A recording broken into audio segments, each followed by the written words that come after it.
in our second lesson on specifically dedicated to coding in R, we're starting this section where we're looking now more at R from the perspective of storing data, indexing, extracting. So it's all about handling data, whereas yesterday was more a case of defining functions, looking up queries. Let's get started. We often wish to examine part of a data set. Suppose that our data is stored in the matrix A, and we can go right into R. How do we create a matrix? Type matrix. You need to give it the entries. So, for example, I could tell it 1 to 25. Many ways of doing that. You could say sequence from 1 to 25 and give it a length of 25. Does this work? Not the way I wanted it to. The shortcut is 1:25. So 1:25 is just this vector from 1 to 25, moving in single integer increments by row. So we give it 5 rows. And call number of columns 5, and you could choose to fill row by row. So in this case, it would be by row is true. The default is false. 1, 2, 3, 4, 5, 6, 7, 8, 9, 10, etc., etc. And let's say I want to pick out one specific entry. We could save this as, for example, my matrix or matrix A, which is, I think, what the book is doing in their example. You could ask R, what is A? That's class A. It's a matrix. I'm not entirely sure how to interpret that. It's a matrix and an array. Don't ask me what the difference is between them. Probably for all intents and purposes, there's probably quite a bit of overlap between those two kind of objects. So apparently when you run the matrix function, it's creating something that's both a matrix and an array, possibly, big question mark over there from my end. What if I want, let's see, what if I tried extracting the leading diagonal, 1, 7, 13, 19, 25? Is there a smart way of doing that? Well, I would approach it by running a loop. And before doing that, let's just take them individually. So 1, 1, 1, 1, that's 1. Then 2, that's 7. I'm taking the leading diagonal. And it should be pretty obvious. Or what we need is that we take 1, we take 2, we take 3, we take 1, 1, 2, 2, 3, 3. So what if we created a loop? First time that we're discussing such a concept, you would type 4. And if I tab, it's going to give me the overall structure. So what does it need? It needs me to label the variable and think of this as a dummy variable. It has no relation to anything else that we've defined. And I could call it, for example, K or I or J. So K will take from 1 to 5. And now we'll say, I want K comma K. So it's going to do this 5 times, since I've taken K as each entry of this vector, AKK. Now, we're going to create a new vector with the diagonal entries. So let's say Z. Let's say save each diagonal entry in Z and create. You could create a null vector initially. So diag entries, just create a null vector. So this is an empty vector, no entries. So if I call it, you just have null displayed in the console. Now we could say your diag. I'm just going to mute everyone's mic. Of course, if you have questions, do let me know, but otherwise we'll get a lot of background noise. Diag entries. I'm going to save each time, each diagonal entry, the 1, the 7, the 13, the 19, until the 25. I'm going to save it in diag entries, meaning for each run of this loop, this vector, its length will increase by 1. And I can just say, I think C would work. C concatenate the original diag entries and Z. So let's see if we're following the logic. You create what is initially an empty bucket with the intention to fill it with the 5 diagonal entries.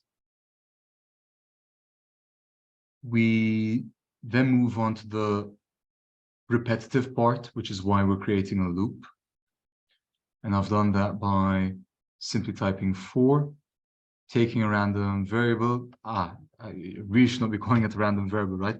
I picked a letter at random. It probably doesn't even need to be a letter. You could be even. I wouldn't be surprised if it works for a string as well.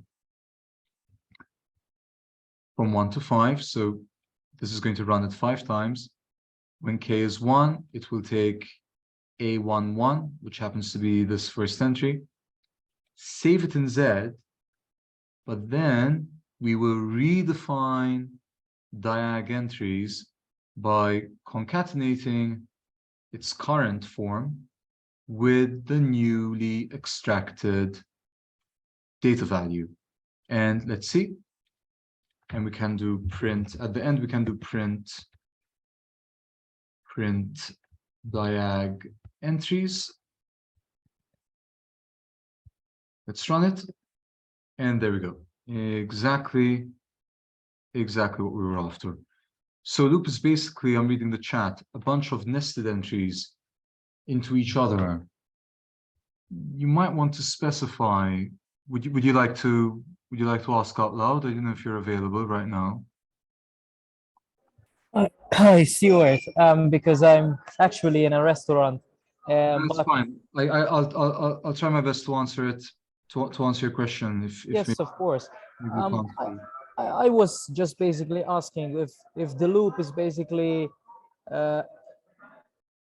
it's like not a summarized version, I wanted to say, but almost it contains some nested stuff in it. You could have a loop within a loop. Yeah, Although exactly. over here, I would just, you might, this is an extremely simple example. Yeah. I would just describe it as it's doing something 5 times. And could you, for example, is there some sort of code or whatever just to specify from your entries just the odd numbers and just the even numbers? Because the first thought that came in mind that the numbers are all odd, so the first thing I would have done is to, like, from those entries that you had, just pick the odd and then disseminate into just that diagonal. Yeah, I see where you're coming from. It is the case, I agree, that these are odd numbers. I think I can even go a step further. I think there's a pattern, right? You're adding 6 each time. But the way we're writing the code, doesn't really depend on the values that it's going to extract ultimately.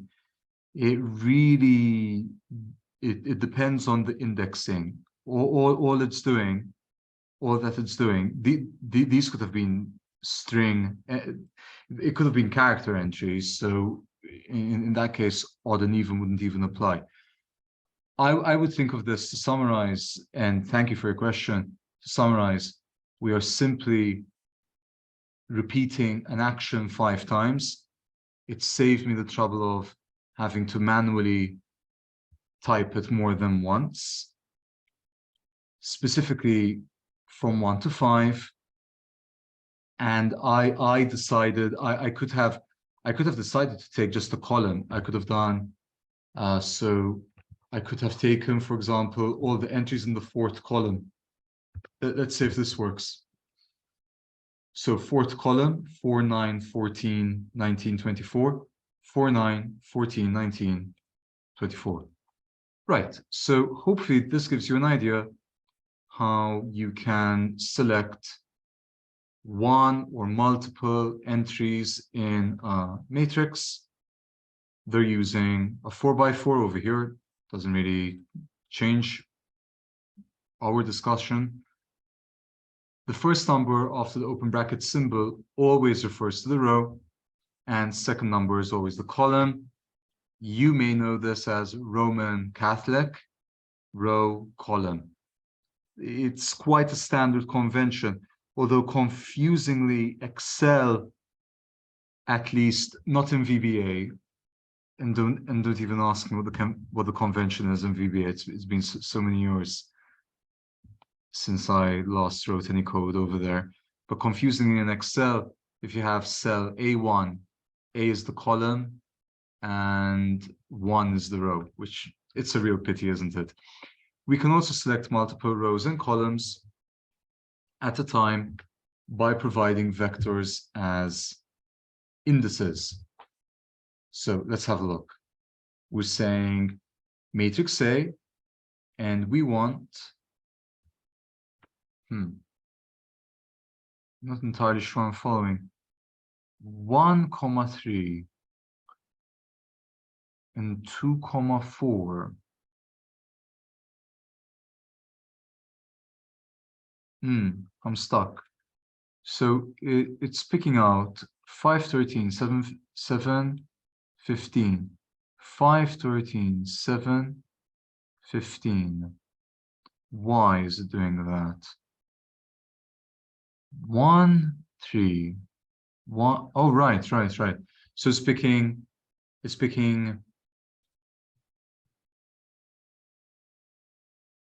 and I'm seeing another comment in the chat.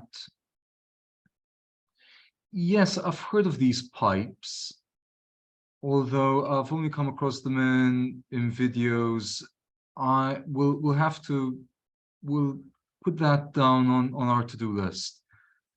I don't know much about pipes. I know they are a thing, but that's it really. So let's see. So we're saying column, excuse me, rows 1, 3, rows 1, 3, and columns 2, 4.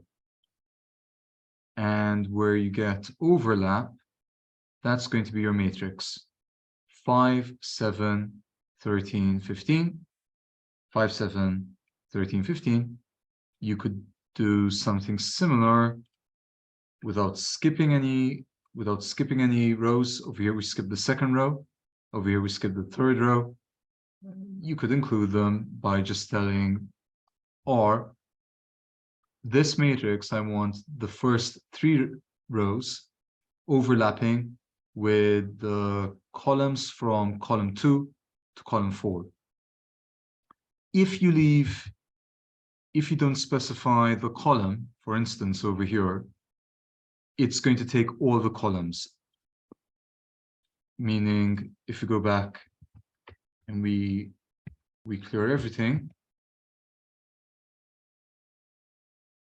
and this is our matrix A, if I only want the last column, for instance, then I will say I want every row, so I don't specify any rows, comma. And then I say the fifth column, and that's 5, 10, 15. You have your multiples of 5, just the way we've set this matrix up. The last two examples include either no index for the columns or no index for the rows. These indicate that R should include all columns or rows, respectively. R treats a single row or column of a matrix as a vector, which is similar to what we've just done over here. Now, the negative sign, notice the negative over here. To my knowledge, this is negation. This means take everything with the exception of what follows the negative. So let's say, I wonder if this works. And there's this idea of trying to anticipate what the code is going to give you. Would this, if I had to run line 4, would we get the entire matrix with the exception of the fifth column? Let's have a look. That seems to have worked. So placing a negative, we're not referring to column -5. There's no such thing as column -5. However, in this context, the negative is interpreted as negation, so excluding, right? So now we're saying negate. I guess we need to go back to column A. Anyway, never mind. The dimension function outputs the number of rows followed by the number of columns of a given matrix. Let's go back over here. Why don't we create a different one? Why don't we create, for instance, say this over here.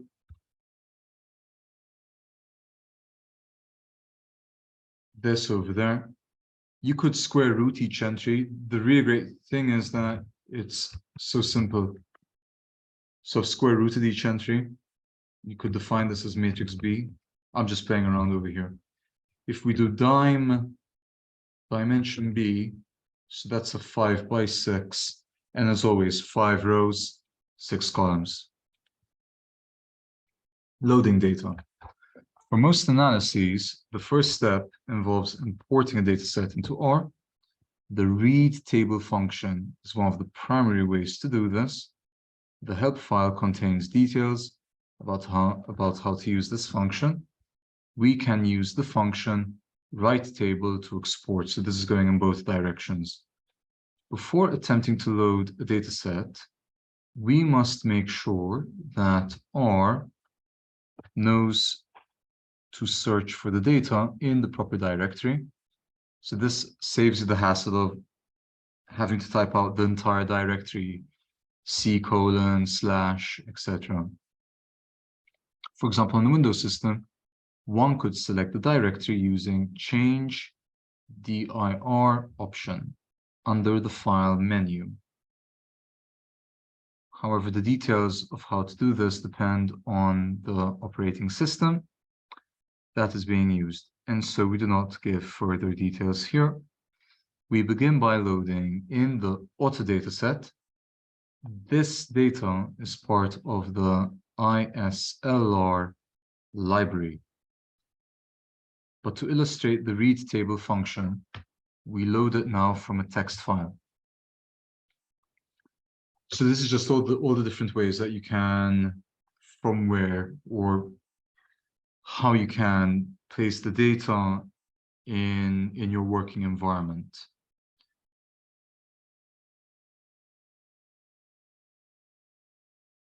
You can actually download this text file. We could do it right now if you like. The text file can be obtained from this book's website. So you would download it. And where did they mention the website? Is it? It's not this, is it? This is just the general repository. I might skip this step if it's all the same. I just might extract it from the library. So let's see. Let's delete everything.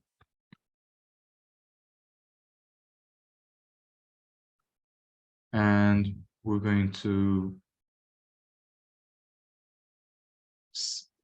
I really don't know what word to use over here. I'm gonna tell R, please use this library. And this library contains data sets. In fact, if we go in the help file,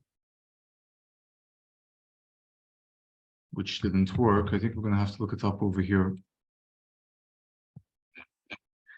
There are these different data sets, and specifically, I think the chapter is using auto. So let's see. They're doing it from a text file. So they are defining a variable, auto. Think of this as the usual arrow. Read table.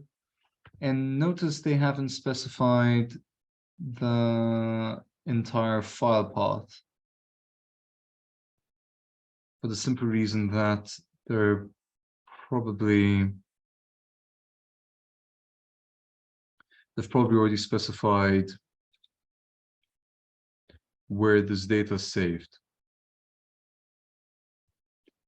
We'll do it, we'll just load it like this. Data, auto, let's save it as something, let's save it as auto.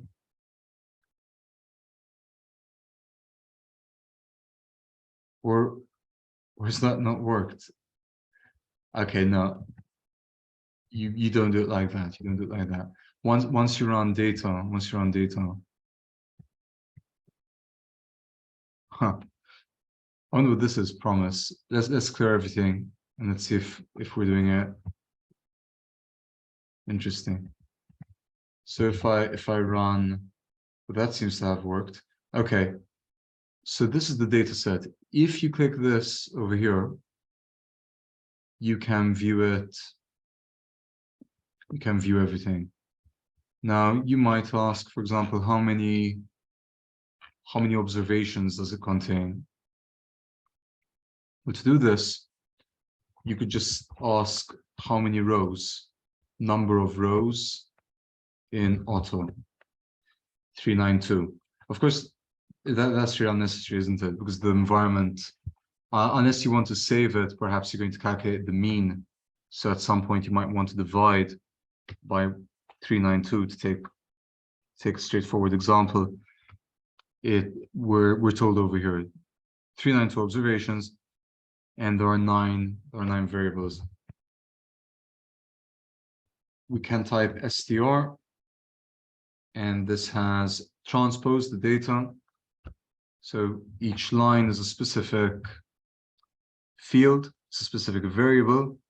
And for instance, later on, we may use the, who knows, we may use the horsepower and the weight to predict the acceleration, right? If we go back to the regression that we've been discussing.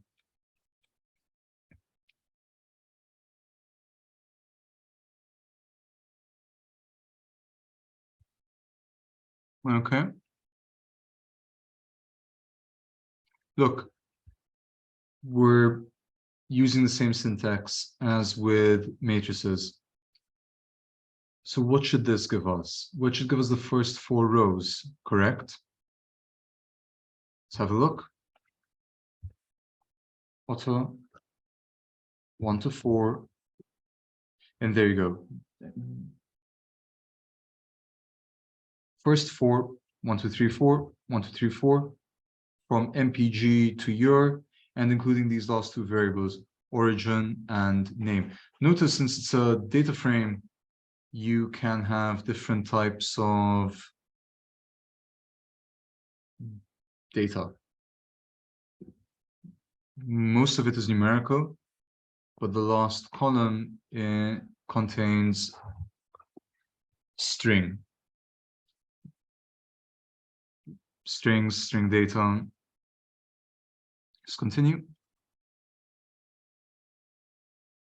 Once the data are loaded correctly, we can use names to check the variable names. So relatively straightforward. Names like that. Those are your names. You could save them as a vector. You could even change the names. Let's move on to additional graphical and numerical summaries. We can use the plot function, as we did yesterday, to produce scatter plots of the quantitative variables. However, simply typing the variable names will produce an error message because R does not know that it needs to look in the auto dataset. So if I say plot and I want to take the weight, there is a way around this where this specific line of code, exactly what I've typed, would actually work. So this is an error. This is going to give you an error. And what you need to do just before we read on is you need to tell R it is this column of values in the auto dataset against these values in the MPG field. This should work now. This should work. And hopefully we're already thinking about correlation, curve fitting. You may, for example, think that linear regression might do quite a good job, at least for regions of this plot. And let's see how the book tackles it. To my knowledge, there's a way where you can sort of fix a data set, although I think best practices typically recommend against. Let's see. So we get an error. And in fact, they've done it the way we have in this line. The word is attach. If you run this line of code, attach auto, then you can omit auto dollar and auto dollar. Alternatively, we may use the attach function in order to tell R to make the variables in this data frame available by name. I wonder if there's a warning that it's not necessarily always such a good idea. The cylinders variable is stored as a numeric vector, so R has treated it as quantitative. However, since there are only a small number of possible values for cylinders, one may prefer to treat it as a qualitative variable. So let's have a look at cylinders against MPG. Oh, you can tab, by the way. So if you know that you're looking in auto, once you do $sign, and I think it's automatic, but even if I go somewhere else, once my cursor is placed right after the dollar, tab brings up the entire list of potential column names. And we wanted cylinders, correct? Which is like this. And although it is quantitative, so there are cars with 3 cylinders up to 8 cylinder, you may wish to treat it as what we call, and I think it's the first time we're mentioning this type of object. It's called a factor. The as factor function converts quantitative variables into qualitative variables. Okay. Now, all the written code, I think is assuming that we've attached. So we'll probably attach as well. Yeah, that's it right now, attach. And now this means that if I type cylinders, I'm going to, R knows that it needs to look into auto. So we now have in the console, it's displaying each data value for the cylinders data.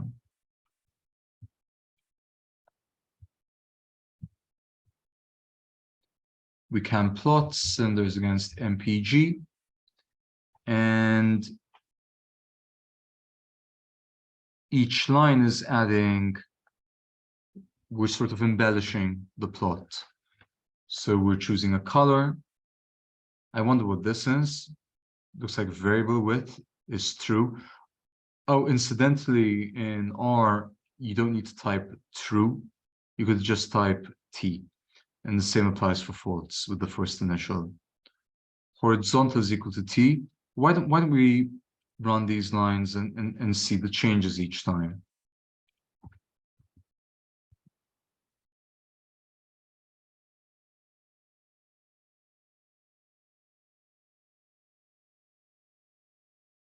So I'll attach, interesting. Is it because I cleared everything? Okay, so what's the problem here? Because maybe because it's already attached. Okay, okay, so we don't need to run attach again. Let's plot.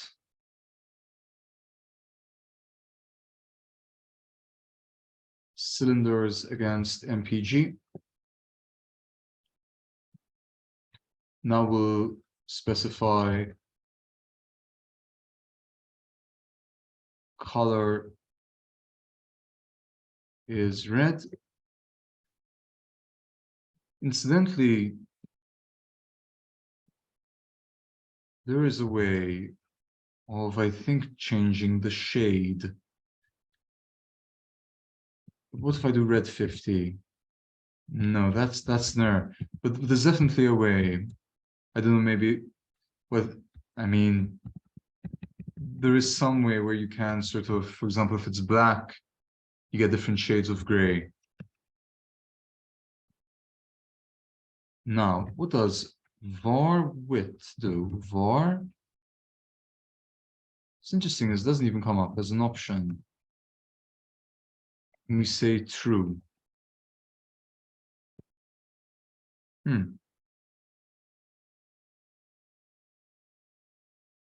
Well, it just hasn't worked, has it?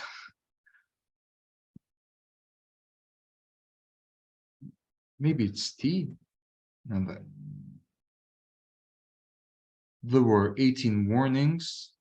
Okay, so that hasn't worked. Let's see horizontal.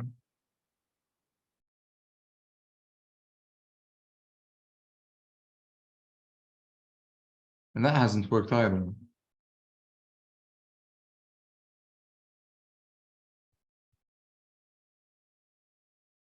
The hist function can be used to plot a histogram. We've been using this over and over.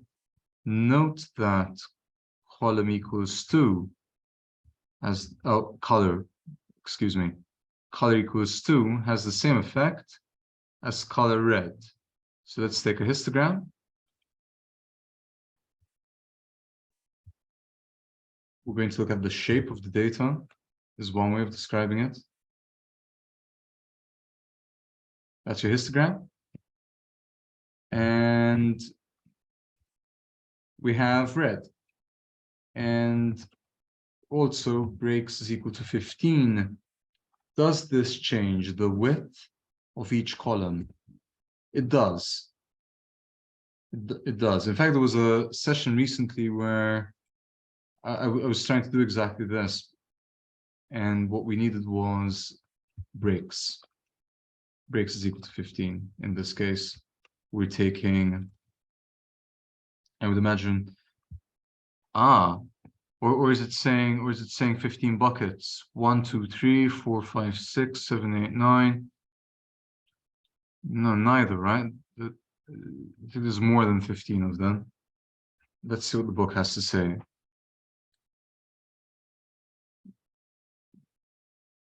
Doesn't seem to say anything. So what if we change breaks to 2? Right. So there might be some executive power from R where perhaps it takes the 2 more as a guide than anything else. It definitely seems to be influencing the number of columns. if not exactly as I was expecting, definitely close enough. And if we take 100, okay, so it might not necessarily be exactly 100. There might be some adjustment.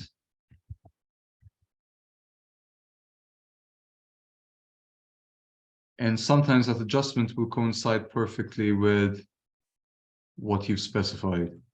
Again, all these adjustments, usually everything that's kind of being done by R can usually be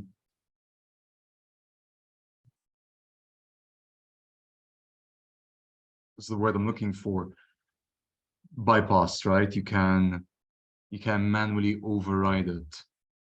The pairs function creates a scatter plot matrix. Ah, interesting. i.e. a scatter plot for every pair of variables for any given data set. Okay, this is going to be interesting. So pairs. So try anticipating what we're going to get. We're going to get a scatter plot for every pair of variables. Remember what are our variables? Names, auto, and we have 9 of them. So I wonder what it does if you have qualitative data, such as the last column. Let's have a look. And it's probably running it. Yes, it has 4 names as well. Although what it's doing, it's probably taking each name as a unique, if there isn't any repetition, might be taking it as a unique. Nah, I have no idea. I have no idea. What I do know is that if I pick any one of these at random, let's use color pink. So let's take this one, for instance. What are we plotting over there? Well, it's in the acceleration column and in the horsepower column. So that is it's horsepower against acceleration. Now, if you only want a subset, apparently this is what you type: pairs, and then tilde, take the 5 or however many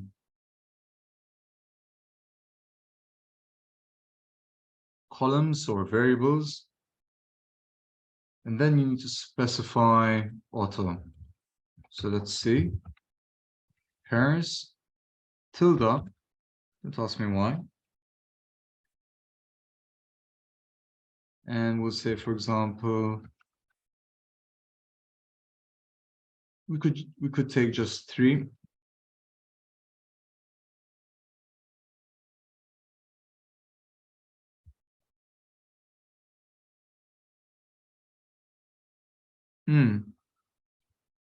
Okay, what am I missing? Inverted commas? No. Okay, it doesn't want names, does it? In fact. So what about your?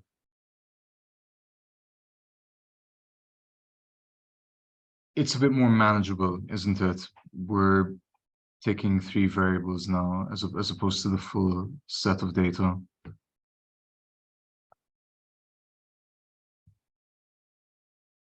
Maybe I shouldn't have said full set of data, maybe the full extent of the data. Let's make it clear. You are taking each data subject. So how many dots do we have? Well, we have 392. That's the number of observations that we're working with. That's the number of rows in our data set. By the way, if you want the last 10 rows of data, head auto 10, and that's 10 of them. I need to scroll up, see everything. MPG cylinders until names. These would be types of cars, I'd imagine. You have your Buicks, your Chevrolets. If you want only one specific row of data, then it is auto. If I say 900, that's an error. There is no such thing as the 900th observation, the 900th data subject. It should work if I type 200. Oh, well, of course, because I think I'm missing a comma, right? The 200th row, all columns. If I only want column 3 to 6, now we have only displacement, horsepower, weight, and acceleration. In conjunction with the plot function, identify provides a useful interactive method for identifying the value for a particular variable for points on a plot. I'm lost.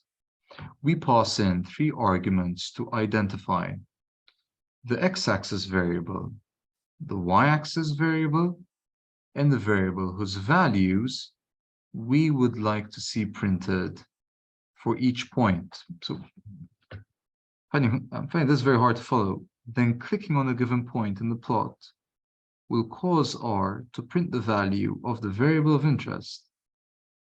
Right-clicking on the plot will exit the identify function.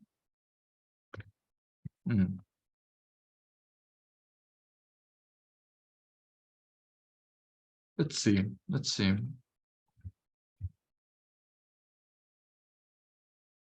Is it going to make it interactive? Of course.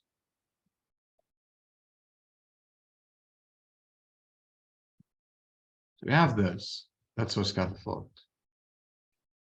Identify again for horsepower mpg, miles per gallon, I'd imagine. And then name. Okay.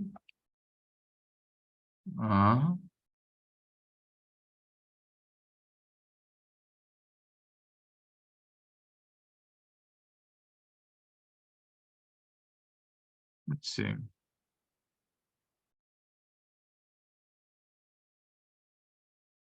Interesting. It seems to be doing something, but don't ask me.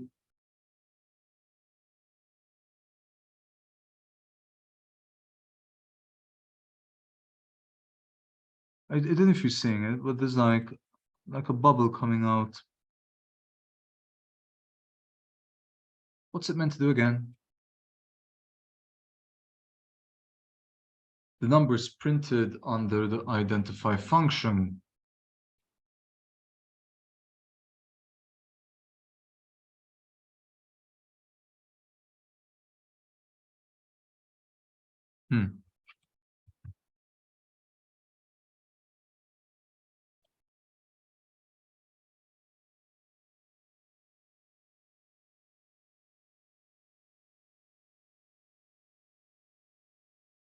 Is it doing anything? Am I missing it?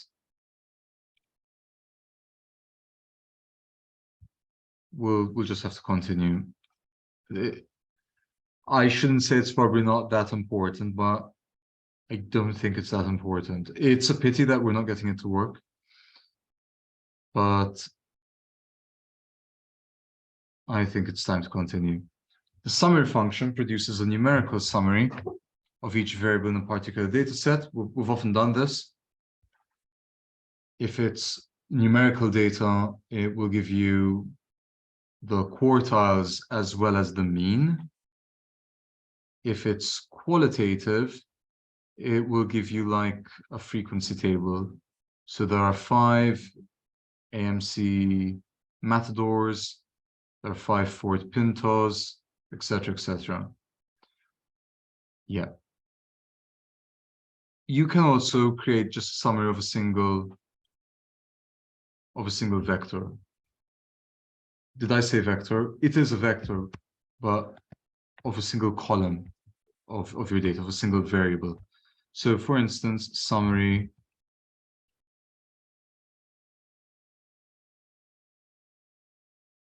Hmm.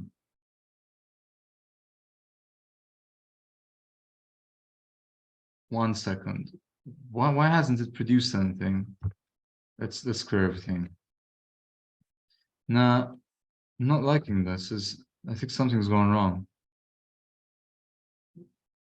Location active, escape to finish. Oh, I see. Interesting. Wait.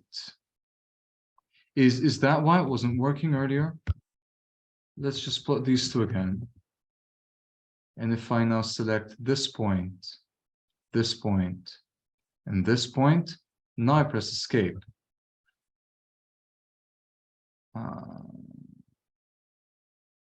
129, 300, and 389. Are those the observations that I happen to pick over here? I think so. I think so. Oh, I see. And when it printed these, I had selected however many there are. Right. Okay, so that's why it wasn't working earlier, because I hadn't pressed escape. So that's how you'd use the identify function. If you want to identify a specific, let's do another one now that we've got it working. So it's interesting for outliers, isn't it? So let's say acceleration and weight. Now, in terms of outliers,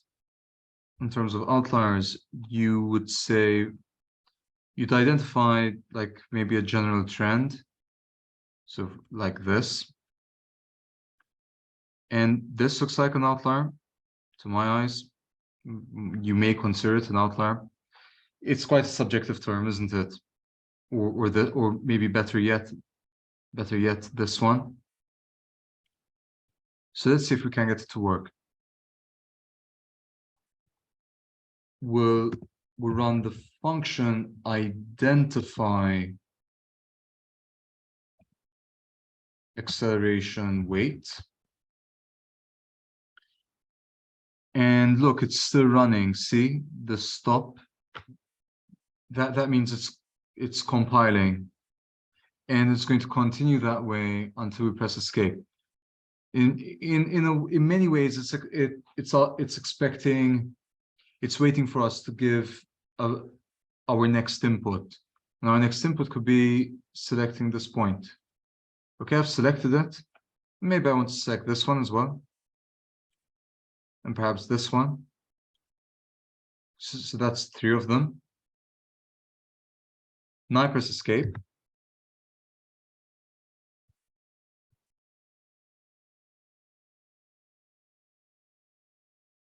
And you'd probably want to look them up in your data set. So auto, concatenate, the 12th row, the 29th row, and the 202 row, and either all columns or who knows, just the accelerate. Let's just do all columns.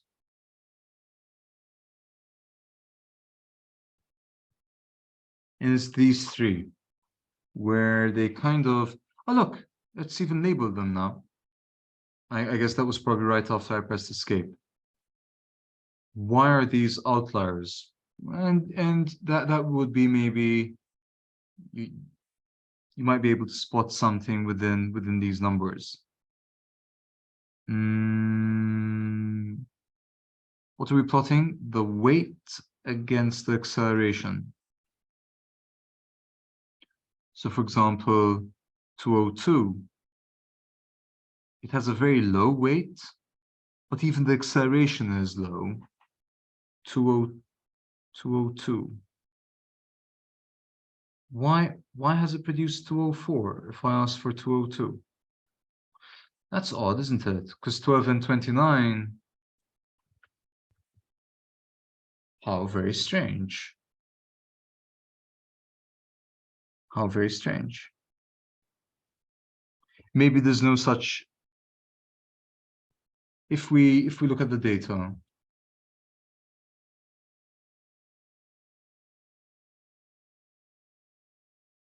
I mean, we are going to find 202, aren't we? I'd be very surprised.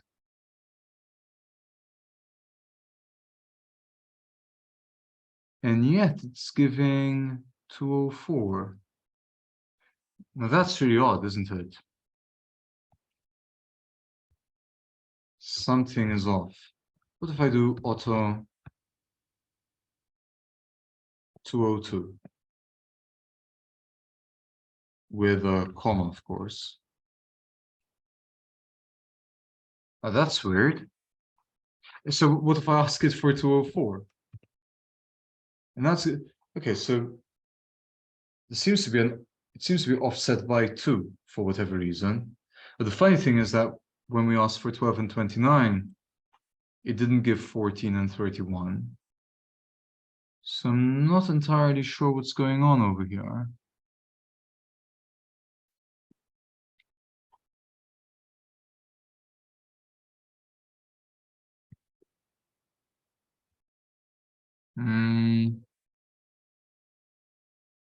Anyway, we'll have to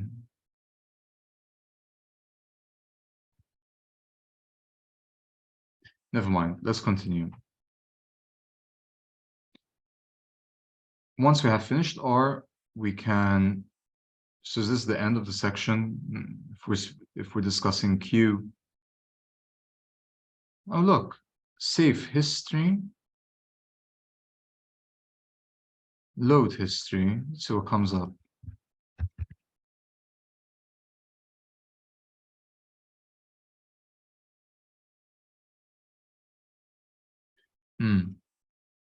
Hasn't produced anything, has it?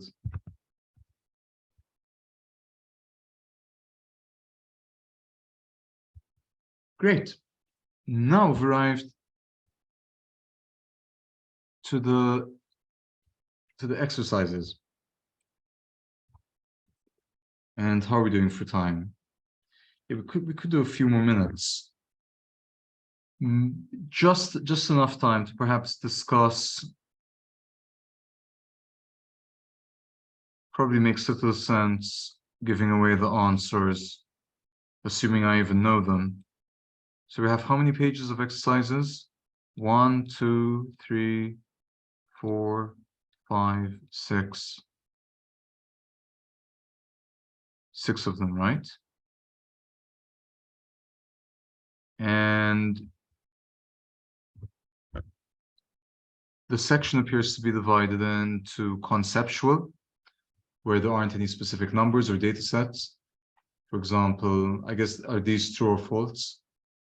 For each of parts A through D, indicate whether we would generally expect the performance of a flexible statistical learning method to be better or worse than an inflexible method. Justify your answer. These exercises are great because they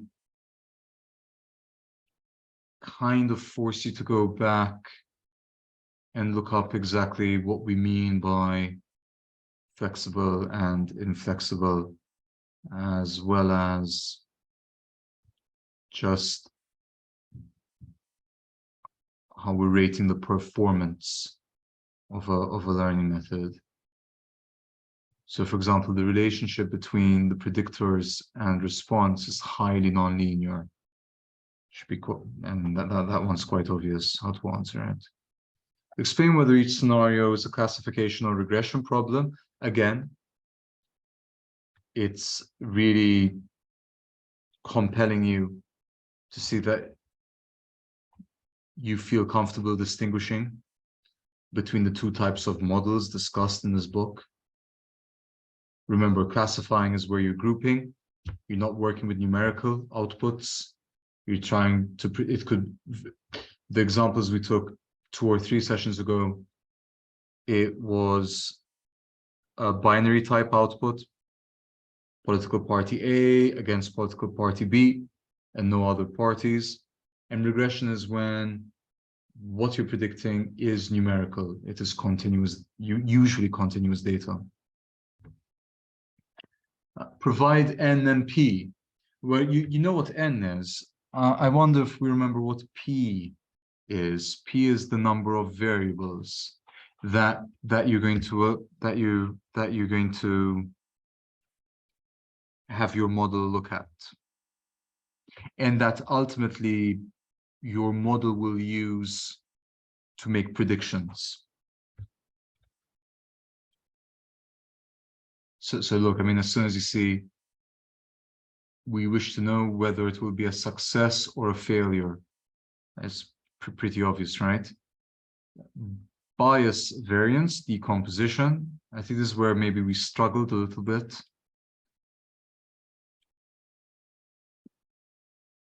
Real life applications.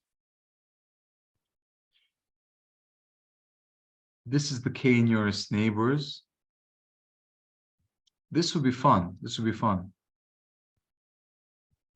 Compute the distance between each observation, and so the test point is 0, 0, 0. So you have four. This is your data set. It's 6 observations. You have the variables that you're going to use to predict, known as the predictor variables, and the variable that you're going to try predicting, usually denoted by y. Beyond this, we're going to consider a 7th data subject.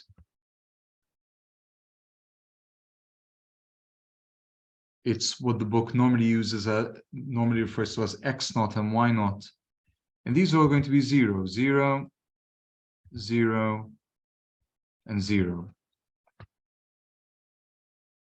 And we need to predict, I guess it's between green or red in this case.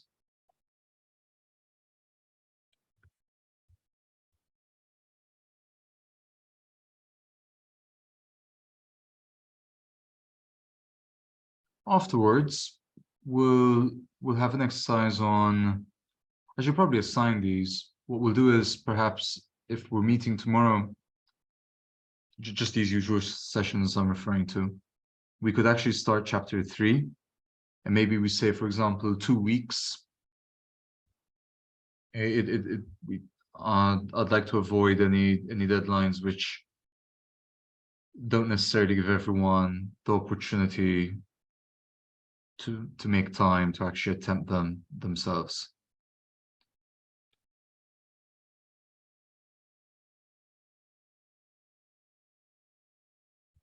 So each data subject is a college, right? A college or a university. Fascinating. So, oh wow, are we going to predict the graduation rate?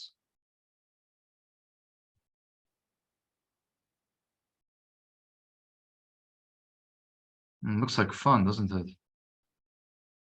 Do we do any predictions on this data set? So we have exercises 8 and 9. Each one is on a specific data set within the package. So you will have to install the package that is associated with this book. And you would do that, as always. You could either type library ISLR, but you first have to install it. The way you would install it, you could either type install packages ISLR, that should work. Or else you go into packages over here, install, type it, ISLR, and once you've selected it, now interesting is ISLR2. They might be related, who knows? Maybe it's related to the 2nd edition, but I think we are using the 2nd. Not necessarily. Look, so we're going to exclude the first column, for instance, over here. So that would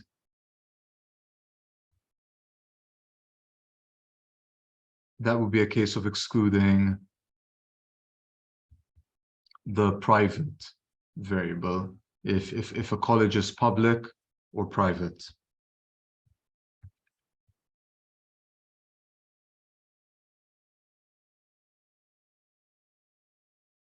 In our next session, and there might be time to do one tomorrow, in our next session, this is where things are going to get, I would imagine, more theoretical and more technical, and we'll start linear regression.